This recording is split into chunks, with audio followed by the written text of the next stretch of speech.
দিন প্রচারের কাজে তুমি নিজেকে দিয়েছো বিলিয়ে।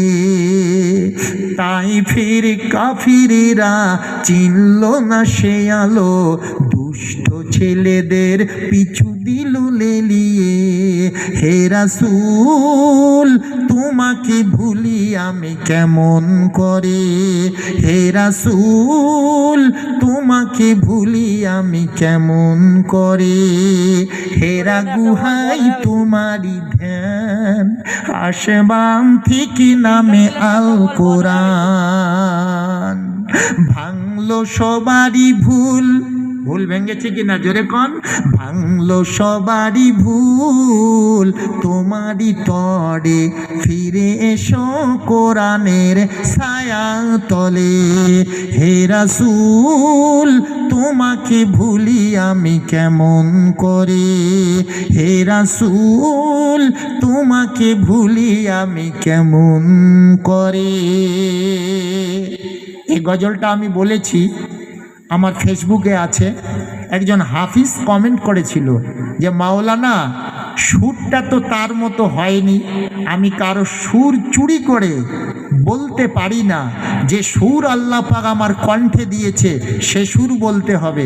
আমি হজরত আল্লামা মাওলানা কবি সাহিত্যিক শহীদুল ইসলামের সাওয়া মানে তার ছাত্র, তার সুর দিয়ে যদি ওয়াজ করি তাহলে এই ওয়াজটা অন্যরকম হবে। কারণ সুর দিতে হবে নিজের সুরে। আল্লাহ পাক যে সুর তোমাকে দিয়েছে সে সুর যদি তুমি বলতে পারো তবেই মানুষ শুনতে আরাম পাবে এবং মানুষ শুনবে। জোরে কন সুবহানাল্লাহ। সুর কারো চুরি করা যায় না, চুরি করে তার মতো সুর কি কারো দিতে পারবে কি? হুবাহুব জোরে কন দিতে পারবে না, মিস্টেক হবে। সুতরাং তোমার নিজের সুরে তোমাকে দিতে হবে। আব্বা কোথায় ছেড়েছি? আল্লাহ নবী মদিনা গেলেন, এ মনে আছে কিনা জোরে কন। মদিনায় গেছেন, মদিনায় 3 দিকে খেজুরের বাগান, বাড়িঘর খোলা জায়গা, একদিকে খোলা জায়গা। যারা জলসা সাজিয়েছেন অক্লান্ত পরিশ্রম করে, সোনার যুবক ভালো করে শোনো, আমি তো মনে করি যারা জলসা সাজিয়েছেন ওই ছেলেদের মা বাপরা অবশ্যই তারা জান্নাতি মা বাপ হবে, যার কারণে এই মেহফিল তারা সাজিয়েছে।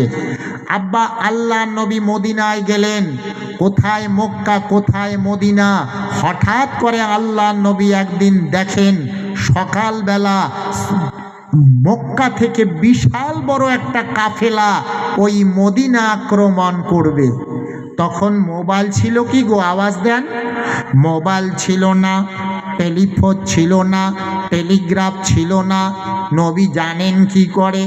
আল্লাহর কোরআনে আল্লাহ পাক জানালেন